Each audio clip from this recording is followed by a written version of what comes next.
วันนี้เข้ามาต่อเกี่ยวกับคำตอบเลยเนาะตัวทำอิฐก็คือออกซิดอาซิดแมนเฮาฮู้ว่าออกซิดอาซิดเป็นออกซิดของอะโลหะซึ่ง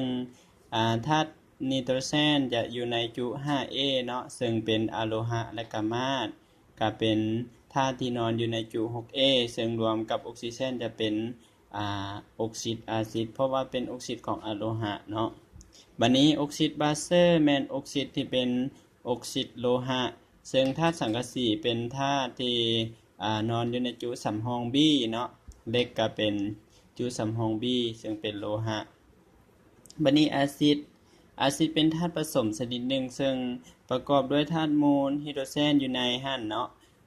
แล้วก็รวมตัวกับข้าวอาซิด SOC จะเป็นข้าวอาซิดเนาะรวมกับไฮโดรเจนจะเป็นอาซิดซัลฟูริก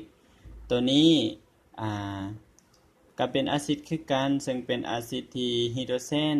รวมตัวกับจุ 7A ซึ่งเป็นอะโลหะที่เคลื่อนไหวเคมีแรงเนาะบัดนี้บาเซอร์แม่นธาตุผสมชนิดหนึ่งซึ่งประกอบด้วยโลหะจับกับ